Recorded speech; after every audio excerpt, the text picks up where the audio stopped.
Once upon a time in the peaceful village of Ngoya, everyone knew and respected the land and the River Nguvu.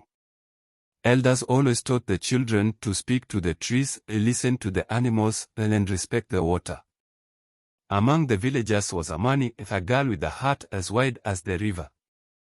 Her best friend, Juma, was known to be clever and fearless, always ready to stand by her side. One bright morning, Amani and Juma decided to visit their favorite spot by the river. The rains had been heavy that year, and River Nguvu ran deeper and faster than usual.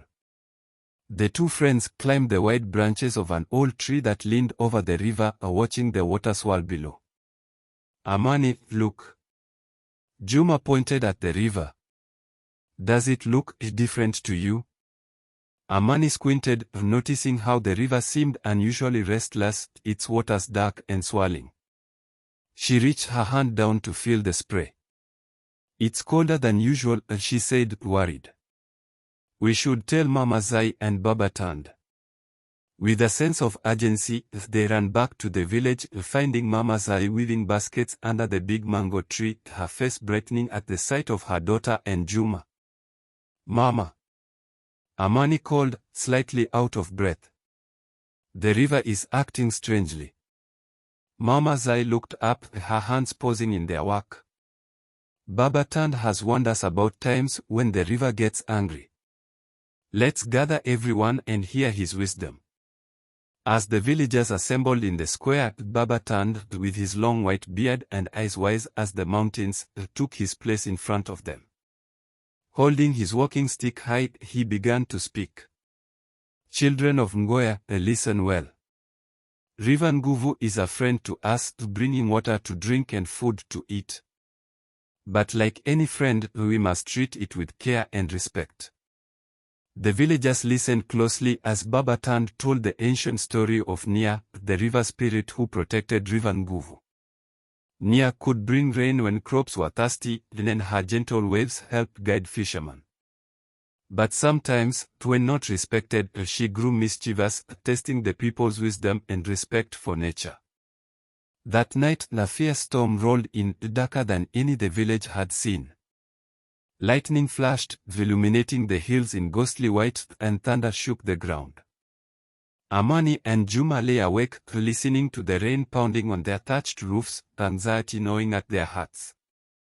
The air felt thick with the power of the storm. In the middle of the night, there was a knock on the door.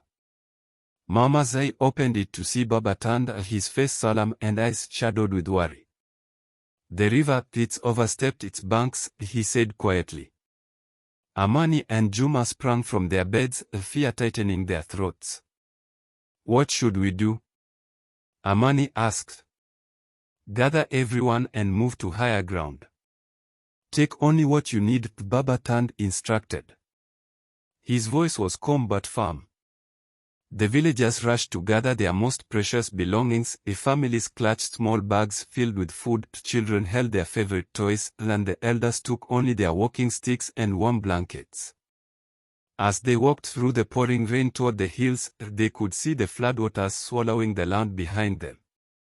Mama Zai helped an elderly neighbor, pausing to check on everyone, while Amani and Juma guided younger children through the muddy path. The ground was slippery, and the wind whipped at them, making the journey difficult and cold. Yet, the community stayed together, supporting one another with encouraging words and strong hands. As dawn broke, the villagers gathered on a small hill overlooking the flooded land that had once been their homes. The river had taken over everything, filling fields, homes, and even the village square where they had met the night before. A collective sorrow filled the villagers' hearts. Then, a shimmering light appeared on the water, growing brighter and more beautiful with each second. It was Nia, the river spirit. She rose from the flood, her form a delicate mix of water and light, her face reflecting sorrow and regret. A hush fell over the villagers as they gazed at her in awe. Nia spoke, her voice like the gentle flow of a river. I am sorry, people of Ngoya. I lost control. I only meant to bring life to the land, to nourish it after the dry season. I forgot how fragile human lives are. Amani stepped forward, her heart full of courage and compassion. We forgive you, Nia, she said softly. But you must remember that your strength is too powerful for us to face alone. Help us, and we will always care for you. Touched by Amani's words, Nia's form softened, and she nodded. I will help you, child. I will calm the waters and return them to the river. Nia raised her arms, and as if by magic, as the river began to pull back. The floodwaters receded slowly, leaving behind soaked land but sparing the villagers from further harm. Once the water subsided, the villagers returned to find their homes damaged but still standing. Working together, they began to rebuild, cleaning out mud, repairing roofs, and sharing food. Mama's Eye became a beacon of support, organizing meals and ensuring everyone had what they needed. For days, everyone worked side by side. Amani and Juma were tireless, helping elders clean out their houses and comforting younger children who were frightened by the recent disaster. Baba Tand shared his stories of past floods and the strength of their ancestors, reminding the villagers of their resilience. In the evenings, the villagers gathered around a fire, where Baba Tand would recount tales of times when Ngoya had faced adversity. Our village has always risen above challenges, he said, his voice filled with pride. The river is part of us, just as we are part of the river. From that day on, the people of Ngoya formed a stronger bond with Nia and the river.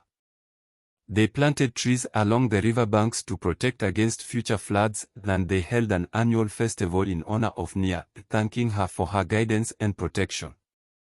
The children, led by Amani and Juma, learned to fish and gather water respectfully, always leaving gifts of flowers and small stones by the river's edge. Nia visited the village often, her shimmering form visible in the ripples of the water. She became a friend and protector, watching over Ngoya with a gentle heart. As the years passed, the Great Flood of Ngoya became a tale passed down through generations. A story of respect, unity, and the deep connection between nature and people. And so, the villagers thrived, always remembering the strength they found in each other and the lesson they learned from the mighty River Nguvu. If you enjoyed today's story, please give it a like, share with friends and family, and don't forget to subscribe to Folktales of Africa for more captivating folktales. Until next time, may the stories keep you inspired and the magic of Africa stay close to your heart. Asante sana na karibuni tena. Thank you and welcome back.